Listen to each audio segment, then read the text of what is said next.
Well.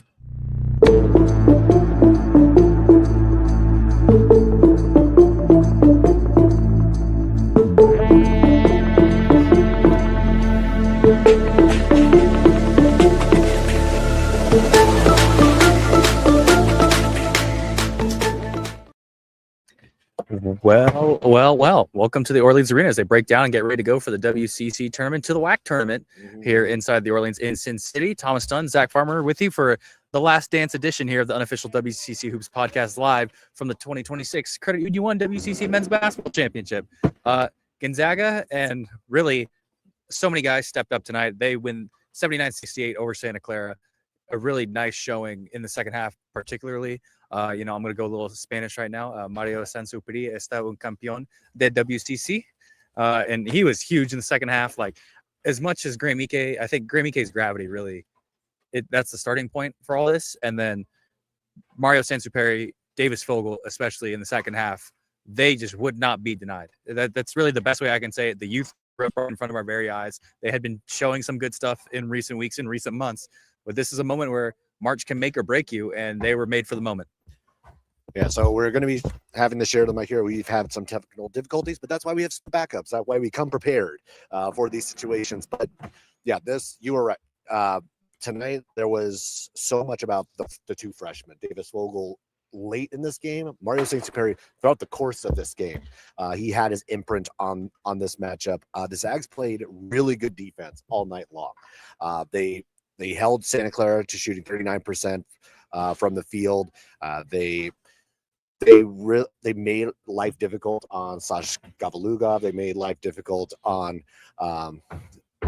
Elijah Mahi. Like they really kind of put it to them on the defensive end. And now they did have their struggles on the rebounding front in the first half, and that was how Santa Clara was kind of in somewhat control of this game early on. But Gonzaga in the second half, righting some wrongs, and really kind of like we got to see just what the potential for this youth is on this squad. Again, like we're still looking at a team. No Braden Huff. I mean, we don't know if we will. I mean, I'm leaning probably we won't see Braden Huff in the NCAA, but again, like unclear. Like we'll see. He's off his crutches, so we'll see how quickly he can get back. But you mentioned the two there, and then Tyon Grant Foster was everywhere tonight. That's the guy that when we thought about him being added to this squad, it was in this setting, in these environments where he was going to need to shine brightest, and he absolutely did that tonight. Yeah, I mean, we talk about so much about his variance all season, and especially when it came to the regular season. All three times against Santa Clara, he was one of the focal points in terms of getting the energy going, stringing the juice going, igniting runs, being everywhere, get it his hands, rebounds, deflections, everywhere. Tyon Grant Foster is everywhere, and part of the tune of at least one of my standout stats. Fast break points, Gonzaga 27, Santa Clara 0. And you are not mishearing that. So, I mean, that's something where Santa Clara is usually a team that can get out and run and push the pace. And, in this game, I would say probably 33 minutes of back and forth they go. I mean, it seemed like they Broncos kept the lid on the Spokane South crowd for quite some time, and they had the response kind of each and every time. And I think at around the 7-minute mark or so, that's kind of when I could start to tell the legs are starting to go, the shots are getting short. You mentioned the job that Gonzaga did against Elijah Mahi and Sash Gavaluga when it combined 6 of 24 from the field. Really only Christian Hammond was able to get like loose for much. And I mean, that's credit to the team defense, because you mentioned the rebounding earlier. I mean, Santa Clara was killing them on the glass in the first half, to the tune of, at one point, 11 offensive rebounds, 14-0 second chance points. I mean, Mark Few had to call timeout, and I obviously imagine, he mentioned in his post-game news conference, they changed the defensive coverages, but I imagine also part of the thing was, go grab the ball. Like, at some point, it's not X's and O's when you're just getting beat. And I think at a certain point, he was just like telling these guys, and especially Graham Ike and a lot of the other guys like Emmanuel Inocente who are grabbing boards, Mario Sansuperi grabbing boards. Just go get a body on a body, and then at that point we'll live with the results and we can change the coverages from there. So I look at all that, and I think the effort in the second half was really the big, I don't want to say separator, but it was one of the reasons why Gonzaga could set the tone and kind of get things going, and eventually down the stretch execute when they needed to, thanks to the youth. I mean, it was finishing those possessions, like, because they were doing such a good job defensively. It was all right, now just go grab the ball, like finish off that defensive possession and be able to get out on the run. And obviously they got out on the run. And that's the other thing. We have to give Gonzaga so much credit for their transition defense and not allowing Santa Clara to get out and run. This was again, one, like when we talk about how they played defense last night against Oregon State, it carried over to tonight. We got to see it kind of in full form all over the place with what Jalen Worley was kind of able to kind of bring back. Let's see, how many points did he have? Looking through Worley, 15 minutes again, but there were guys who were stepping up again. Tyron Grant Foster had a great night, so he was going to get a ton of minutes, 27 minutes for him. Davis Vogel, 26 minutes off the bench. A really good performances for the Zags off the bench. And now this is the end of Gonzaga in the WCC, or obviously technically still until June 30th. They have officially until they are done. We are here at the Orleans for the last time. Again, I think you might still be able to barely kind of see the Zag logo in the back on the screen behind us, with the champion logos. It was, the environment really picked up in this building later in the half, and was an environment we want next year. And it's going to be different in this building. It's going to be different, obviously, in conference play next year without the Zags. And that, when we talk about gravity, the Zags as a program have a ton of gravity to them. And that is going to be a massive difference for the WCC going into next season. And we'll get into next season and what all that's going to look like as we get closer to next season and everything else, because there is still basketball to be played this year.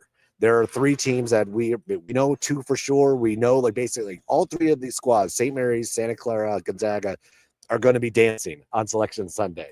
Was talking to a few people trying to figure out what's going to be the plan for watch parties for the selection show on Sunday. And looking at some of the brackets, looking at where teams are right now, I mean, Santa Clara has inched their way onto that 10 line.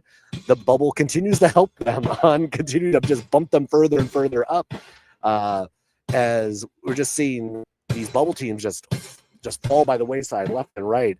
So it's been a bit of a wild seeing very weak bubble, but it's all of that is helping Santa Clara's case just move further and further into a better matchup for the tournament. Yeah, I mean, I expect three teams to get called on Selection Sunday for the WCC. I don't think that's too much of a stretch to say anymore. Broncos, I thought for the better part of this game, had a good effort, and that's really all they needed in this game. Of don't get beaten off the rails on a third game in 3 days. So that will be my first full note on that. But I want to go back to what you mentioned about kind of the gravity of the Zag fan base, and that's something where I think the WCC's changed to the traditional bracket styles. Like, this is going to be an area where you're going to want to see immediate dividends in terms of maybe other fan bases thinking they have a chance to win this tournament as opposed to the staggered start and push off for the higher seeds. So I look at that and say that's more of a, I want to say, I guess, fork in the road, like, because we don't know what's going to happen with the fan bases. Like, how's LMU going to react to it? What's San Diego going to do? What does Pepperdine look like? Like, especially as a lot of them usher in new eras, how does that kind of investment kind of reflect going forward, especially into this arena and as things progress along that front? So, there's a Gonzaga-sized hole that the Orleans, the WCC will need to fill, and it's definitely a question that won't be answered for some time along that front, but definitely an uphill battle to climb. Now, going into the March Madness section of things, yeah, I mean, there should be 3 teams. I have not heard yet if they're going to do a watch party inside Levy Center. I'm sure UCU will, given their security, I'm sure they will have something to a certain degree, but I think of it similar to kind of the 2022 season, because I remember a story coming out, and I think Theo Lawson posted about it, was that Gonzaga had so much respect for USF that year, like that they were letting out a cheer and a roar when the Dons got selected as their 10th seed guy. So as you get to hear that, the court being deconstructed and reconstructed together. So apologize for any excess noise that comes along that front. But just in general, like, I think there's a healthy respect for Gonzaga, and especially I heard it all throughout the week here from the players and coaches, like, in terms of seeing the Broncos, like, they have Mark Few and Herb Sendek have so much respect for each other. Mark told them in the handshake line, yeah, you guys are an NCAA tournament team. He listened in the press conference that they can win a couple games and definitely make some noise along that front. And I think even to a big picture standpoint, I mean, 29 straight conference tournament championship games for Mark Few and Gonzaga. He mentioned that he was asked, and I thought he had a really good answer to this, because he was asked, how do you not, get complacent and actually enjoy it for what it is each and every time you do it? And he said, sometimes that's hard for me to actually do and compartmentalize, because in this profession, and especially in athletics, it's always so forward thinking of, okay, what's next? And he said, at a certain point, I'm gonna have to look back and, smell the roses and everything that's happened and occurred over his career. But he said, tonight, I acknowledge that I need to be better along that front, and at some point he will. But I think it's just cool to see kind of a introspective Mark View along that front, because he knows that he's accomplished a lot. He can just say, yeah, no, this is what we do. Big whoop. I'll go to the NCAA tournament and do what we do. He mentioned that to the same degree to his fan base when people talk to him in the offseason saying, yep, I look forward to March Madness. He's like, slow down. We got to go through September, October, the whole ramp up, preseason, non-conference, everything along that front. I think seeing that introspective side of him where he says, slow down, enjoy the moment for what it is, and acknowledging that he has to work towards that himself. I think that was something that was cool to observe, because we don't see it all that often from Mark Few. Yeah. And I mean, and it is something you have to kind of have that perspective. At least like we can have that perspective a little bit more, taking a step back and looking at the Gonzaga program, because what they have done in the WCC in college basketball is they are one of one in that respect. They've done, when you talk about their conference championships, you talk about the consecutive tournament appearances. Again, like even like removing last year, you talk about the consecutive Sweet 16s that they were appearing in. Like, that's not just the WCC team. That is across the country. Like, they were doing things that no one in the country was doing. And the dominance that they've had in the WCC over the last 30 years is a part to it, is not insignificant part to their story. Because I mean, you look at mid-major leagues across the, even if you have a team, like say like I'm going to use Vermont as the example, because they've had their run of being really dominant in the American East, but at a certain point it does come to an end. And for the Zags, it really never did. And as they kind of go out there, they've won the regular season championship, they won the tournament championship, they won the tournament championship a year ago. They go out on top of a league that they have dominated for the last 30 years. And for their story, for what they've done during that time, it feels like it's fitting for it to end in this way. Yeah, I mean, you think of the initial runs where you're starting to see Gus Johnson saying, the slipper still fits. Like, you think of that being in sync with the WCC, like their domination is part of the history of this conference, and something where, regardless of a future affiliation, like that's something that can and should be celebrated for what it is. And I kind of look at it, and you mentioned the slate of winning the regular season championship and winning the conference tournament championship. I think that's something that this program, not that they needed a shot in the arm, so to speak, but I think they needed something where they could be pleased that it was a clean slate, a clean finish. And yes, they had the shared title with St. Mary's, and acknowledging yet that part for what it is. But just in general, like St. Mary's had kind of bucked them the last couple of years, saying whether it be a regular season championship or a tournament championship, it hadn't lined up perfectly into the expectations that the Zag program are accustomed to. So I think Graham Mika kind of noted it's like you can never get tired of winning championships. And I think that's something where there was a healthy balance of knowing what's next, but still enjoying it for what it is and not being satisfied. And I think that's exactly what you kind of look at when it comes to this season, in the sense of Gonzaga wanted to go out on top as the kings of the conference, and that they did. Yeah. And we can continue talking about Gonzaga forever, but we don't want to stay in here for all that much longer. So we're going to keep it moving as we're still in Las Vegas. We're going to try to take advantage of one last night here before we head back to the Bay.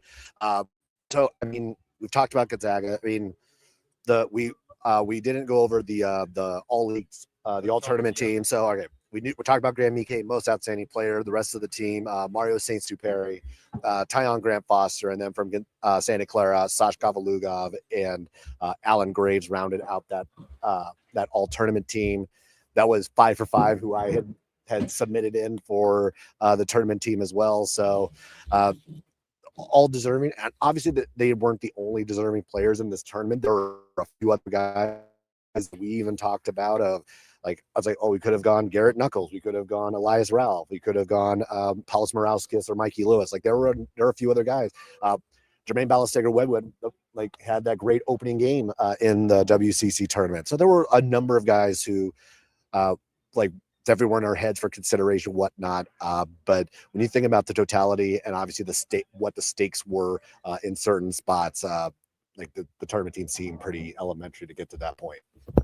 Yeah, for the most part, I think it was a pretty clean choice along that front. And I do think it's important to give credit to the guys who you just mentioned, like Elias Ralph, like Garrett Knuckles, like Balasager Webb, who just you don't get as much of the shine when you're a team that has to go the distance.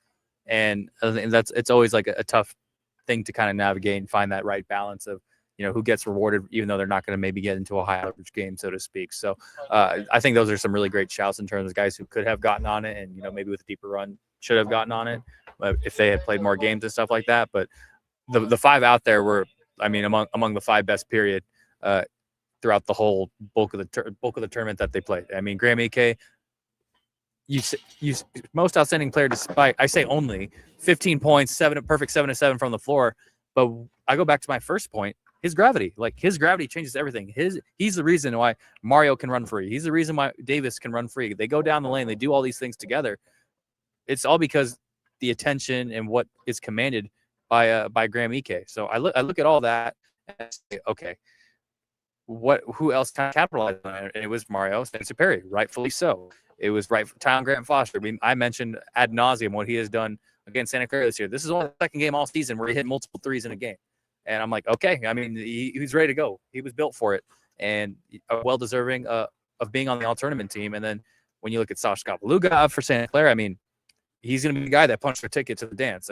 And he had the 6 assist, no turnover game against Pacific, then followed up with the theatrics against St. Mary's. Tonight, a little bit more of a rougher shooting night, but that's part of the attention that he commands because of what he had done. So his body of work, I think, spoke above all. And, Alan Graves, he is beat up right now. He is laboring. He is fighting hard. He and Graham Ike went to war in there. And even in the earlier games, like going to war against Andrew McKeever and Graham Ike back-to-back, my God, there's not too much of a tougher back-to-back pair to go against, just from a physicality standpoint out west. And so he battled really hard, had a lot of really timely plays, and was really a consistently tough presence for the Broncos. So I have no qualms with the all-tournament team that was named. I think they got the right 5 guys out there, and we'll see who's some of that talent that kind of steps up next year, because again, that's part of also the Zags with the talent gap. Who are going to be some of those other extra guys who get in on the party, and it'll be a fun thing to try and cover going forward.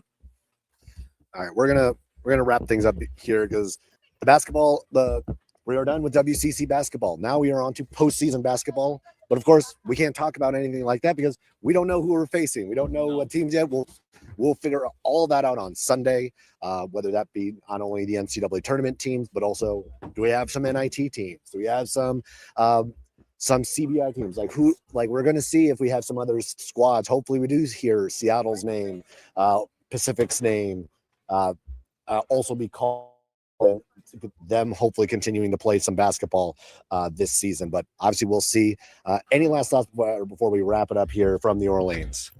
Yeah, I'll close this out here, Mr. Producer Zach Man. And no, beyond the 3 teams that should be going dancing, you mentioned some of the other schools that deserve a crack at it, and I co-sign that Seattle and Pacific season should be going. I honestly think that USF should probably shut down and kind of reset themselves and get into the off season. We know what Oregon State's like. So there's a lot to kind of look forward to. We know the new era ushering in over at USD, kind of how does LME and Washington State pick themselves off the mat? How does Pepperdine get themselves going? So, so much fun to kind of look forward to. And, we'll be ready to go for postseason. You may or may not see us on the road. Where depending on where these teams get sent, you never know. Zach and I may have money carved out for some certain teams that go to certain places, but rest assured we will be there to break the news, break down everything down that happens with the West Coast Conference and their hoops as they close out the postseason. And Zach, as we get towards later on in March here, all I can say is we thank you all so much for listening in, and welcome to the madness, ladies and gentlemen. It's time to get busy, and we're going to get down to business. As Thomas said, we really appreciate all of you who have watched throughout the course of the season. For those who are going to be hanging around for the postseason, obviously we're going to be bringing it to you as long as it lasts. And that does also include still Gonzaga basketball, even though this is kind of the swan song and everything else for the Zags. Hey, for the next couple months, y'all are still a WCC team, so we're going to be talking about the Zags along with St. Mary's, along with Santa Clara, and the rest of the teams who do make the postseason this year. So thanks all for watching. We'll be back home to at least do one of the episodes, then we'll see what happens on the road after that. That's Thomas. I'm Zach. Thanks for watching, and we will catch you later.